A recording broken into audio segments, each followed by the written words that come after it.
vocês? Espero que vocês estejam bem, tá? Eu vou fazer um breve resuminho do que a gente viu na semana, tá? Espero que tenham assistido o vídeo. Só é possível fazer a atividade com compreensão se vocês tentaram realmente, certo? E viram com atenção. E caso tivessem dúvida, vocês poderiam entrar em contato a qualquer momento, tá bom? Aqui, fazendo só um breve resumo do que a gente viu na semana, né? Que eu coloquei o resumo também em relação à explicação, além do vídeo. A gente falou de conjuntos numéricos.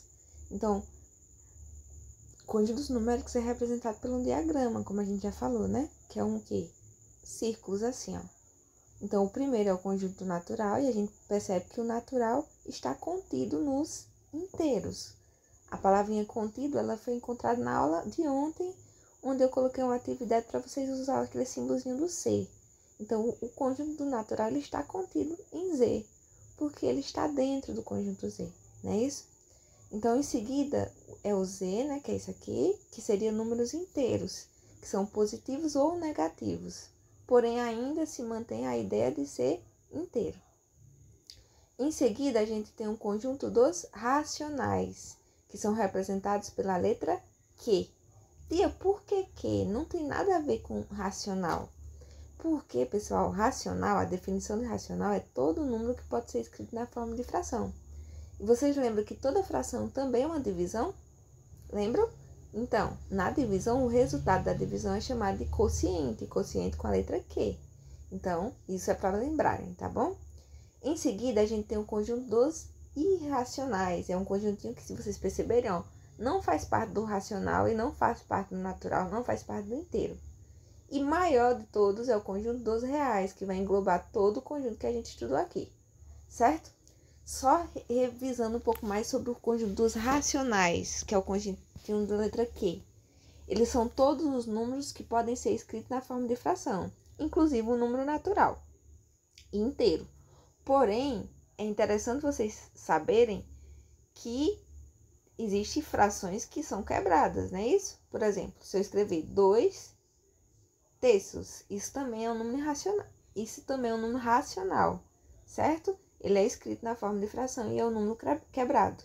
Qualquer número que tenha vírgula, 0,5. Qualquer número que tenha vírgula que seja finito, ou seja, que tenha fim.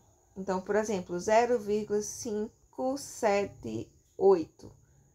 De uma forma linguagem mais correta, 578 milésimos, são 3 casas decimais após a vírgula.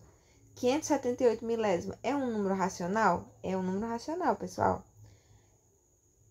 Número racional também pode ser um número que seja infinito, mas para ser racional e ser infinito, tem que ter uma informaçãozinha.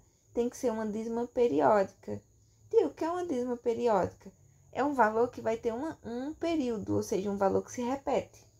Mas lembrando que para ser uma dízima periódica tem que ser infinito, certo? E para ser um número racional, simplesmente precisa ter a vírgula, ok?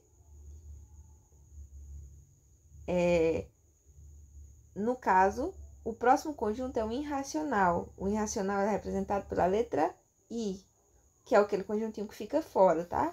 Aquele conjuntinho que fica fora, ele é representado apenas por números que não têm uma raiz exata. Por exemplo, o 2. Se eu procurar na calculadora, em qualquer lugar, ou tentar fazer a aproximação da raiz de 2, eu nunca vou chegar a um valor exato. Ele é um valor infinito e não periódico. Ao contrário do racional, ele vai ser infinito, porém o valor a gente não tem como saber quem é o próximo. Então, por exemplo, uma raiz que não tem um valor exato, qualquer raiz que não seja um valor exato, e um número que seja infinito e não periódico. Como assim?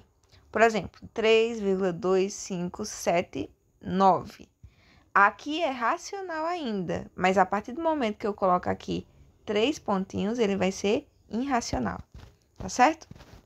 Então, só um resumo de forma mais rápida, porém, se for precisar rever o vídeo, revejam. Se for precisar analisar novamente, se tiverem dúvida, vocês podem entrar em contato, ok? Eu vou só explicar aqui como funciona o jogo. O jogo, pessoal, ele é um labirinto, tá? Então, vai aparecer um número aqui embaixo e vocês apenas vão pegar esse bonequinho aqui, ó, e direcionar ele pro local correto. Prestando atenção que tem monstros ao redor do jogo, né, ó, que não pode se encontrar com ele. Então, eu tenho um número aqui, ó, 2,34653437. E tem o sinalzinho do infinito, que é os 3 pontinhos. Então, ele é o quê? Irracional. Então, eu vou caçar, botar o bonequinho numa situação aqui de chegar até o irracional. Aqui eu acabei demorando muito e fazendo ele se encontrar com o monstro, né? Mas no caso aqui, ó, para ele ser esse número irracional, eu coloquei dentro da casinha. E aí a alternativa foi correta. Tá certo? Então tentem, se for preciso fazer de novo, façam, mas tentem usar o jogo como uma forma de aprender o conteúdo, ok?